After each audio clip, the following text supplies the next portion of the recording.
हम सब फिर नरक हुए ना, क्योंकि पैदा तो इन्हीं से हुई है ना। कोई भी महात्मा आकाश से थोड़ी उतरा है, माता से तो पैदा हुआ है। तो वो माता आप ही लोगों में तो होती है। शक्ति के बिना अगर वो मात्रा ऐसे न चढ़े शक्ति की, तो शिव को क्या बोलोगे?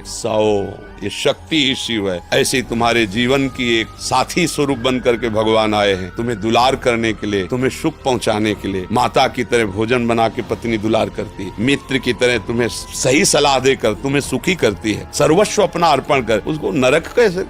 दृष्टि तुम अपनी बदलो।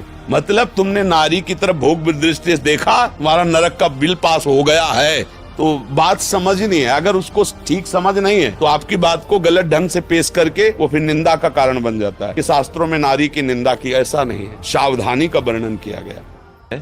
सोचो, चाहे करोड़ों का घर हो और एक स्त्री शरीर ना हो उस घर में, किसी काम का घर नहीं है, और मेहनत करके आते हो, भले 200 रुपया लाते हो, और उस दैवी शक्ति के हाथ में रख दो, तुम्हारे पूरे परिवार का पोषण करेगी, किसी को भूखा नहीं रहने देगी, सबको वाणी के द्वारा, चेष्टाओं के द्वारा प्रसन्न रख। ये मात्र शक्ति है।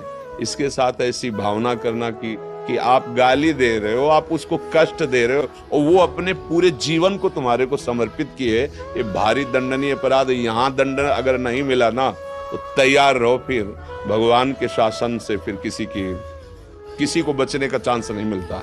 ये बहुत गंदी बात है जो स्त्रियों को कोई नीचा समझता हो या स्त्रियों को अपनी दासी समझता हो। ऐसा नहीं समझना चाहिए। दोनों एक मित्र हैं। गाड़ी जो चलती है ना, उसके पहिए दोनों के बराबर होते हैं। अगर एक भी छोटा उसमें लगा दो तो गाड़ी पलट जाएगी। बिल्कुल गलत है। तुम्हारा जैसा जीवन है वैसे ही उसका भी जीवन है। हाँ, एक मित्र यदि गलत मार्ग का अनुसरण करे तो हम समझा सकते हैं, हम उसको उपदेश कर सकते हैं, उससे हाथ जोड़ सकते हैं, थोड़ा शासन दिखा सकते हैं, पर हम ये नहीं है कि वो हमारी मतलब अनुकूल चले, हमारे अनुकूल, क्योंकि उसकी भी तो अनुकूलता है।